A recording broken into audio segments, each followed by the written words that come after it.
Assalamualaikum warahmatullahi wabarakatuh, Bu Sri Siswati. Waalaikumsalam warahmatullahi wabarakatuh, Putri Listiawati. Iya, bagaimana Bu kabarnya hari ini? Alhamdulillah sehat. Iya. Mohon izin ya Bu, saya mewawancarai Ibu terkait tugas saya sebagai CGP pada materi pengambilan keputusan berbasis nilai-nilai kebajikan sebagai seorang pemimpin. Saya berharap nanti saya bisa belajar dari Ibu terkait keputusan-keputusan yang diambil Ibu sebagai pembelajaran saya ke depannya. Saya mulai pertanyaannya ya Bu.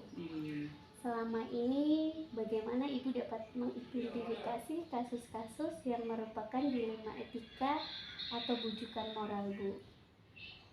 Apabila kasus tersebut itu melanggar hukum yang mungkin benar melawan benar, namun jika dikatakan benar melawan benar, masalah tersebut merupakan dilema etika. Baik Bu, selama ini bagaimana Ibu menjalankan pengambilan keputusan di sekolah Ibu, terutama untuk kasus-kasus di mana ada dua kepentingan yang sama-sama benar dan sama-sama mengandung nilai kebajikan? Saya melakukan identifikasi kasus dari berbagai sudut pandang, kemudian menimbang secara matang mana yang paling benar dan kebutuhan tersebut menguntungkan banyak orang dan tidak ada yang dirugikan.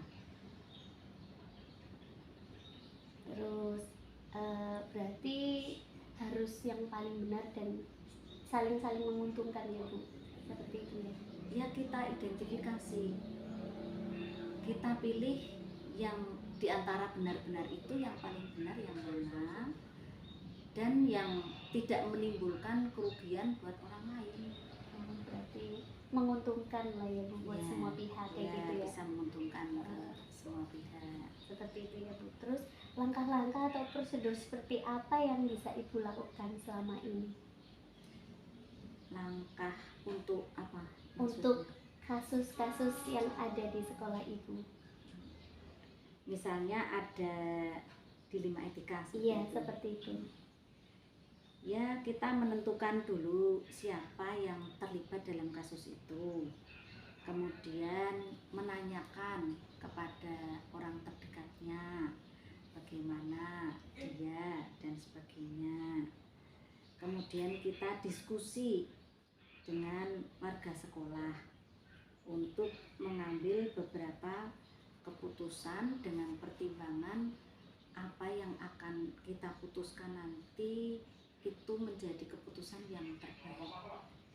Misalnya si A sedang menghadapi dilema etika dengan si B, kita tanya-tanyakan dulu, benarkah apa yang dilakukan, kenapa dia melakukan seperti itu. Kemudian sebelum kita ambil keputusan itu kita tetap mengidentifikasi mana keputusan yang paling baik yang akan kita berikan kepada dia agar kelanjutannya nanti tidak terlalu merugikan banyak kita. Oh ya, juga membuat nyaman semuanya. Betul. Seperti itu ya Bu. Terus hal-hal apa saja yang selama ini Ibu anggap efektif dalam pengambilan keputusan pada kasus-kasus dilema etika Bu?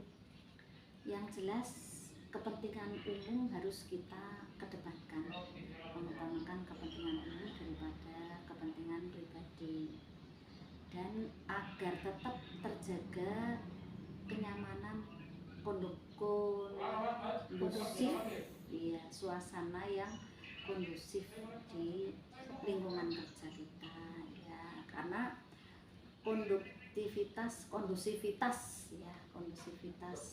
lingkungan sekolah itu sangat penting untuk kita bisa bekerja dengan baik. Kalau lingkungan sudah tidak kondusif, maka dalam bekerja pun kita tidak akan enak. Iya, betul. Jadi sekali. hawanya itu kepengen cepat pulang, nggak nyaman bekerja. Padahal fokus kita kan bekerja mendidik anak. Iya. Nanti berdampak dengan pekerjaan kita. Jadi suasana kondusif itu harus kita ciptakan supaya kita kerja bisa nyaman, aman, tenang, tentram. Oh iya Bu, baik sekali Ibu. Dan untuk hal apa saja yang selama ini merupakan tantangan dalam pengambilan keputusan pada kasus-kasus dilema etika seperti ini Bu? Tantangan dalam mengambil keputusan itu mungkin masalahnya yang sama-sama benar mungkin ya, dan keputusan itu juga harus bisa menguntungkan kedua belah pihak dan tidak ada yang dirugikan. Jadi memang tantangannya agak rumit juga ya untuk menentukan mana yang terbaik itu, karena kadang-kadang kan manusia banyak pertimbangan, banyak yang harus kita pertimbangkan, mana yang sekiranya tidak merugikan. Itu memang sulit, butuh waktu dan butuh perenungan dan pemikiran ya. Betul. Supaya bagaimana nyaman gitu dan kondusif ya Bu. Terus apakah Ibu memiliki sebuah tata kala atau jadwal tertentu dalam sebuah penyelesaian kasus dilema etika ini, atau Ibu itu langsung menyelesaikan di tempat, atau Ibu memiliki sebuah jadwal untuk menyelesaikannya, bentuk atau prosedur seperti apa yang dijalankan? Kita melihat kasusnya dulu.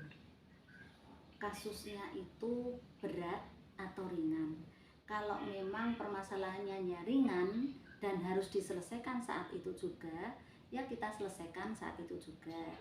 Tapi kalau masalahnya kok agak berat, ya ini tentu saja butuh waktu khusus di saat yang tidak mengganggu pekerjaan untuk menyelesaikannya. Ya tetap kita harus lihatlah penjadwalan dan sebagainya, itu kan lihat kasusnya. Kasus ringan ya nggak perlu buat apa dijadwal-jadwal gitu. Tapi kalau kasus itu berat ya memang butuh pemikiran, perlu kita ambil kesempatan yang tepat. Seperti itu, berarti tergantung kasus yang mau diselesaikan Ya, Ibu. Terus adakah seseorang atau faktor-faktor yang selama ini mempermudah atau membantu Ibu dalam mengambil keputusan dalam kasus-kasus dilema etika ini Bu? Faktor yang membantu itu ya bagaimana kita bisa mensikapi aja, dan orang yang bersangkutan itu orangnya keras atau tidak. Kalau orangnya itu memang mudah untuk dikendalikan, ya kita akan mudah menyelesaikan, itu membantu kita. Tapi kalau orangnya itu memang keras, sulit untuk dikendalikan, ya tentu saja saya tidak bisa menyelesaikannya. Kalau saya tidak bisa menyelesaikannya, saya ada atasan.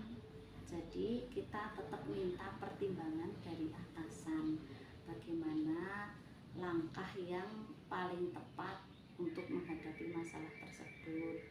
Tentu saja untuk pertimbangan dari atasan itu yang nggak semudah itu, kita tetap pakai prosedur seperti itu. Apabila memang sudah bisa dikuasai orangnya yang membantu kita dalam penyelesaian masalah, ya selesai. Tapi apabila tetap kekeh, susah untuk dikendalikan, ya kita punya atasan, kita butuh pertimbangan dan mencari solusi yang terbaik. Oh iya baik Bu, terima kasih. Dari semua yang telah disampaikan, pembelajaran apa yang dapat Ibu petik dari pengalaman Ibu mengambil keputusan dilema etika ini Bu?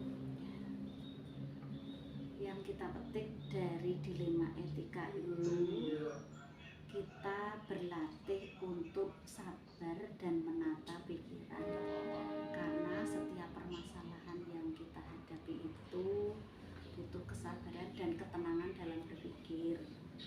Jadi tidak boleh kita itu menghadapi suatu masalah dengan gerusa-gerusuk.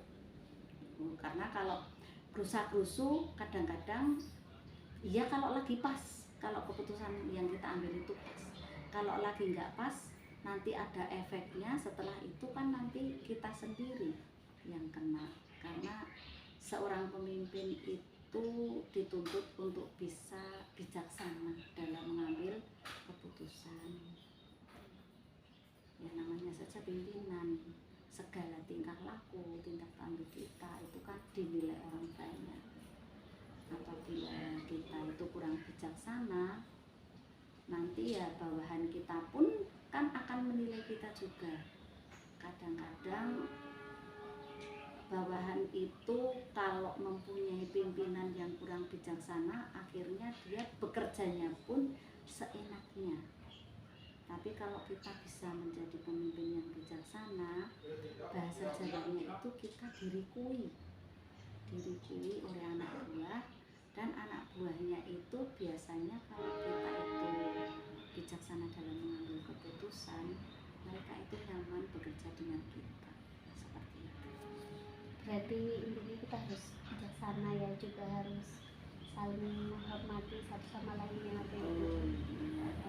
Terima kasih ini Bu atas waktunya berbincang-bincang dengan Ibu. Banyak sekali pembelajaran yang saya bisa ambil dari Ibu.